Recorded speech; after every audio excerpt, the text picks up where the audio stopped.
Hello students, welcome back to Mangla tutorials. मैं महेंद्र मंगला। आज हम करेंगे problem of deficient demand and excess demand. This is chapter number 9 CBSE class 12th। तो ये chapter काफी इंपॉर्टेंट है।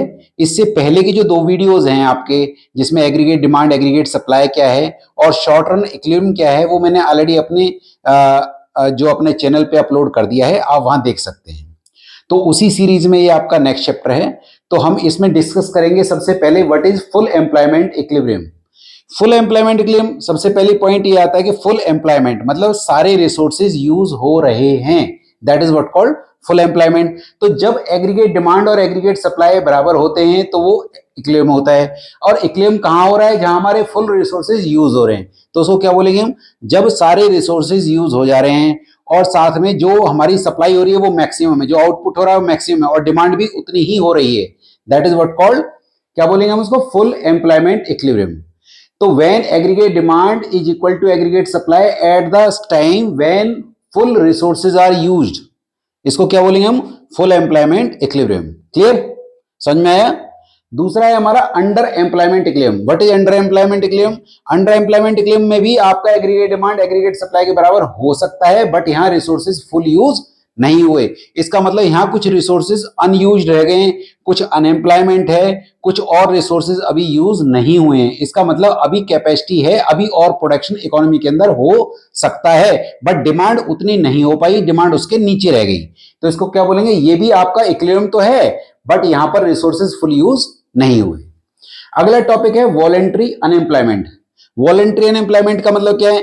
वॉलेंट्री का मतलब अपनी मर्जी से, अनएम्प्लॉयमेंट का मतलब आप काम नहीं कर रहे हैं। When a person who is able to work at the prevailing rate but he is not willing to work at the prevailing rate, मतलब उसको काम तो मिल रहा है प्रिवेलिंग रेट पर, but he is not willing to work, that is what called voluntary unemployment. Clear हो गया? समझ में आया? वॉलेंट्री अनएम्प्लॉयमेंट का मतलब है he is getting work at the prevailing rate but he don't want to work at that rate, that is what called voluntary unemployment. What is involuntary unemployment? When the able bodied person who want to work, वो काम तो करना चाहता है at the prevailing rate but he is not getting work, उसको prevailing rate पे काम नहीं मिल रहा है। तो इसका मतलब इसको तो प्रिवेलिंग रेट पे काम मिल रहा था, जो रेट चल रहा है उस पे काम मिल रहा था, but he is not ready to work at that rate, वो उस रेट पे काम नहीं करना चाहता। मैंने कहा इस रेट पे काम नहीं करूंगा, तो वो अपनी मर्जी से घर पे बैठा हुआ है, that is what called voluntary unemployment. और ये क्या हो गया? He want to work at the prevailing rate, वो जो रेट चल रहा है उस रेट पे वो काम करना चाहता है, बट उस रेट पे उसको काम मिल नहीं रहा है, that is what called involuntary unemployment. तो ये काफी सीरियस मैटर हो गया कि काम तो उसको वो करना चाहता है बट उसको काम नहीं मिल रहा है।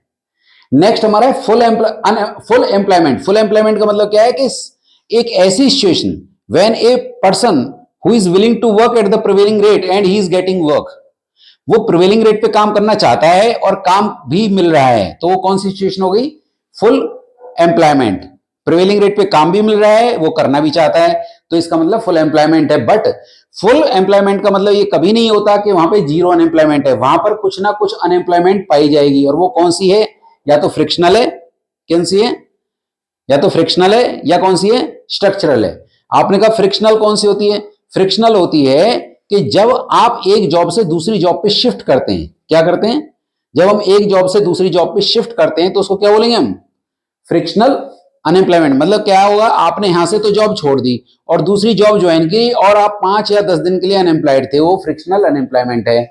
और स्ट्रक्चरल क्या होता है? जब इकोनॉमी के अंदर स्ट्रक्चरल चेंजेस आते हैं। आपने कहा सर स्ट्रक्चरल चेंजेस क्या है? जैसे कोई नई टेक्निक आई और आपको वो टेक्निक नहीं आती, आप कुछ दिन के लिए अनएम्प्लॉयड हो जाएंगे और वो काम सीखकर दोबारा से जॉब पे आ जाएंगे, तो वो कौन सी मानी जाएगी? Structural unemployment. ये भी कुछ टाइम पीरियड के लिए होती है, जब आप नई टेक्निक के साथ अलाइन हो जाते हैं आपको काम फिर मिल जाता है, तो that is what called structural unemployment. तो इसका मतलब ये दोनों अनएम्प्लॉयमेंट फुल एम्प्लॉयमेंट के अंदर ही रहती है, इसलिए ये नेचुरल अनएम्प्लॉयमेंट है। नेचुरल का मतलब इतनी अनएम्प्लॉयमेंट तो रहेगी ही।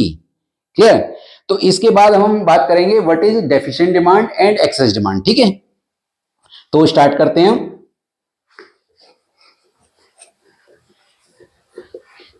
तो जब हम बात करेंगे what is deficient demand, what is excess demand, तो हम फुल एम्प्लॉयमेंट के कंपैरिजन में डिस्कस करेंगे। किसके कंपैरिजन में डिस्कस करेंगे? फुल एम्प्लॉयमेंट के कंपैरिजन में। तो मैं इसको ग्राफ के थ्रू आपको समझाऊंगा। सबसे पहले हम बात करेंगे, सबसे पहले हम इसमें बात करेंगे कि what is deficient demand. Deficient demand, और यहां पे हम डिस्कस करेंगे व्हाट इज एक्सेस डिमांड। तो डेफिशिएंट डिमांड कब होगी? When aggregate demand is less than aggregate supply corresponding to full employment level। full employment level मतलब फुल एम्प्लॉयमेंट लेवल के कंपैरिजन में अगर हम कंपेयर करें फुल एम्प्लॉयमेंट के साथ तो एग्रीगेट डिमांड कम है एग्रीगेट सप्लाई से। Corresponding to, if we compare it with the full employment, तो दैट इज व्हाट कॉल्ड, क्या बोलेंगे इसको? इसको बोलेंगे हम डेफिशिएंट डिमांड। डिमांड शॉर्ट है। और यहां पे क्या बोलेंगे? When aggregate demand is what? Greater than aggregate supply corresponding to full employment level. Full employment level. Clear? अब पॉइंट आता है कि इसका ग्राफ कैसे बनेगा। तो ग्राफ देख लीजिए आप। यहां पे हमने क्या लिया? AS oblique AD. और यहां पे हमने क्या लिया? इनकम। इनकम मतलब वाई। ऐसे हमने एक ग्राफ यहां बना लिया। तो यहां पे हमने क्या लिया? AS oblique AD. और यहां पे हमने क्या लिया? इनकम। इनकम मतलब वाई। तो ये लाइन क्या है? बताओ ये लाइन क्या है? क्या बोलेंगे इसको? इनकम। इनकम भी कह सकते हैं, एएस भी कह सकते हैं। और ये किस डिग्री पे होती है? 45 डिग्री एंगल पे होती है। और एएस आप यहां पे भी बना दीजिए। यहां पे भी हमने एएस बना दिया। एएस को हम क्या बोलेंगे? वाई। और ये किस डिग्री पे रहती है? 45 डिग्री एंगल पे। अब ये जो लाइन हमने बनाई, ये हमने लिया AD. AD AD full level पे हमारा एक क्लेम तो इकोनॉमी हो रहा है, एडी फुल। आपने कहा सर ग्राफ तो दोनों एक जैसे दिख रहे हैं। नो डाउट एक जैसे दिख रहे हैं। हमें दोनों में कंपेयर किससे करना है? फुल लेवल से। यहां पे भी किससे कंपेयर करने हैं? फुल लेवल से। तो फुल लेवल तो हमें बनाना पड़ेगा। तो एग्रीगेट डिमांड एग्रीगेट सप्लाई के बराबर है फुल लेवल पे। अब अगर ये तो फुल लेवल है, एक्चुअल क्या है वो हमें देखना है। तो हमारा यहां पे फुल लेवल पे इतना इनकम लेवल रहेगा। बट अगर डिमांड इसके नीचे रह गई, अगर डिमांड इसके नीचे रह गई, that is what called ADU. U मतलब अंडर एम्प्लॉयमेंट। तो यहां जो गैप क्रिएट हो गया ये वाला, इस गैप को क्या बोलेंगे हम? Deflationary gap. आपने कहा सर ये डिफ्लेशनरी गैप का क्या मतलब हुआ? मतलब फुल लेवल के लिए जितनी डिमांड रिक्वायर्ड थी, डिमांड उसके नीचे रह गई। तो इसका मतलब क्या हो गया? जो ये गैप क्रिएट हो गया, इसको क्या बोलेंगे हम? इसको बोलेंगे डिफ्लेशनरी गैप। यहां पे हम बात करते हैं, ये हमारा फुल लेवल है, यहां भी वही सेम है। यहां तक हमारा ग्राफ सेम है। यहां पे मैं फुल के नीचे आया हूं और यहां पे हम क्या जाएंगे? फुल के ऊपर जाएंगे। तो इसका क्या मतलब हो जाएगा? इसको हम बोलेंगे AD. ADE. E means excess. क्या बोलेंगे? ADE means AD excess. तो यहां गैप दिख नहीं रहा है, यहां गैप दिख रहा था। तो मैं क्या करूंगा? इसी फुल वाली लाइन को आगे उठा दूंगा ऐसे। तो ये जो गैप क्रिएट हो गया, इसको क्या बोलेंगे हम? क्या बोलेंगे अभी? Inflationary gap. ठीक। अब पॉइंट आता है कि इसके रीजंस क्या हैं? What are the reasons? What are the reasons? और हमें यहां भी देखना है व्हाट आर द रीजंस। क्या रीजंस है? सोचिए। डिमांड कम है। डिमांड कम होने का रीजन क्या है? Decrease in private consumption expenditure, decrease in private investment expenditure, decrease in government expenditure, less exports. Exports तो कम हो रहे हैं, एंड मोर इंपोर्ट्स मतलब हम उन लोगों की डिमांड बढ़ा रहे हैं और हमारे यहां डिमांड घट रही है, हमारे यहां एक्सपेंडिचर घट रहा है। तो ये रीजंस हैं इसके। अब हम बात करते हैं इसके रीजंस क्या होंगे। इसके रीजंस इसके उल्टा कर दीजिए। क्या बोलोगे आप? Increase in private consumption expenditure, increase in private investment expenditure, increase in government expenditure, more exports and less imports, less imports, ये इसके रीजंस हो गए। डन। अब अगला आता कॉन्सिक्वेंस क्या है। कॉन्सिक्वेंस का मतलब क्या इंपैक्ट पड़ेगा। अब क्या इंपैक्ट पड़ेगा, क्योंकि डिमांड शॉर्ट है तो इकोनॉमी में कॉन्ट्रैक्शन आएगा। Cut short in production, cut down production. क्यों, क्योंकि हमारी डिमांड कम रह गई। डिमांड कम रह गई तो प्रोडक्शन को कट करना पड़ेगा, अनएम्प्लॉयमेंट होगा, कम इनकम जनरेट होगी, इकोनॉमी में कॉन्ट्रैक्शन आएगा। तो ये कॉन्सिक्वेंस है किसका, किसका कॉन्सिक्वेंस है, ये कॉन्सिक्वेंस है आपका डेफिशिएंट डिमांड का। एंड इसका कॉन्सिक्वेंस क्या है, इसका कॉन्सिक्वेंस है only price rise, only price rise, no change in production, no change in production. भाई देखिए प्रोडक्शन में चेंज थोड़ी हो पाएगा, क्योंकि आप फुल लेवल पे हैं और फुल लेवल के ऊपर डिमांड चली गई है। इसका मतलब क्या हो गया कि जो फुल लेवल के लिए डिमांड रिक्वायर्ड थी, डिमांड उसके ऊपर चली गई है। इसका मतलब आउटपुट तो बढ़ नहीं सकता, GDP can't be increase. Full level को क्रॉस करने के बाद output can't be increase, production तो बढ़ नहीं पाएगा, ओनली प्राइस विल राइज। इसको बोलते हैं wage price spiral, price catch wages and wage catch prices. अगला पॉइंट आता है how to correct it, how to correct. अब गवर्नमेंट के पास दो हथियार हैं, कौन सा बोलो भाई, फिजिकल पॉलिसी और मॉनेटरी पॉलिसी। कौन कौन सी पॉलिसी है, फिजिकल एंड मॉनेटरी। तो हाउ टू करेक्ट, तो दो पॉलिसी है, physical policy and monetary policy. Physical policy में गवर्नमेंट क्या करेगी, फिजिकल पॉलिसी में, फिजिकल मतलब बजट की पॉलिसी। कौन सी पॉलिसी है, बजट की।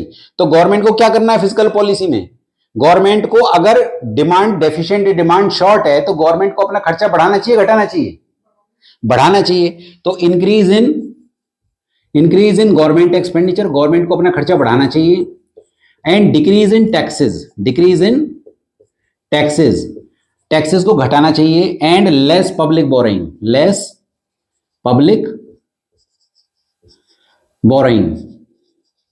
बोरिंग कम करनी चाहिए। और यहां पे क्या करेगी गवर्नमेंट फिजिकल पॉलिसी में, क्योंकि डिमांड ऑलरेडी बहुत ज्यादा है, तो गवर्नमेंट को क्या करना है, गवर्नमेंट को अपना खर्चा क्या करना है, कम करना है। डिक्रीज इन गवर्नमेंट एक्सपेंडिचर, मोर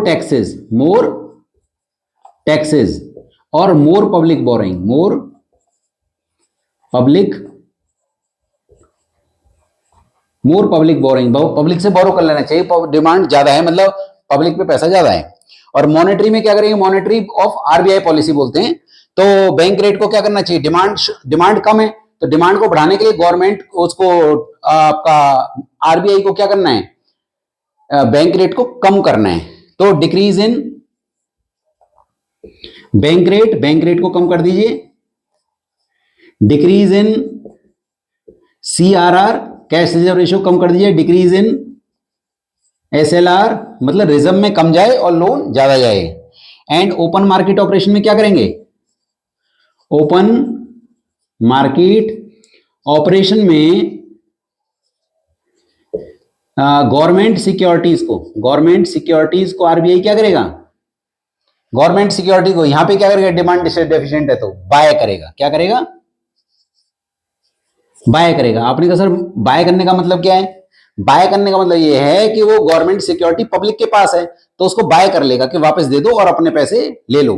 क्यों, क्योंकि डिमांड पहले से ही शॉर्ट है।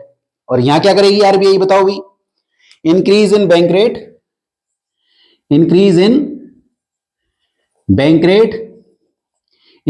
इन CRR, increase in SLR. And open market operation में क्या होगा, ओपन मार्केट ऑपरेशन में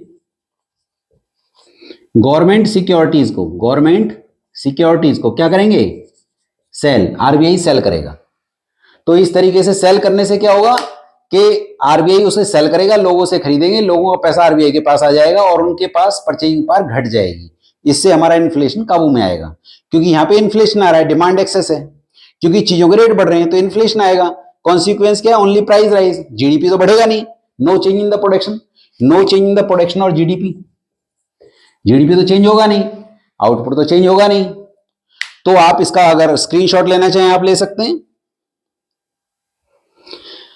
तो मैंने होप सो आप लोगों को ये पूरा चैप्टर डिस्कस किया है, आप लोगों को ये एग्जाम में काफी हेल्प करेगा। अगर आप फर्स्ट टाइम मेरे इस चैनल पे आए हैं तो प्लीज इसको सब्सक्राइब कीजिए, लाइक और शेयर कीजिए, ये मुझे मोटिवेट करेगा और वीडियोस बनाने के लिए। Thank you so much for watching my video.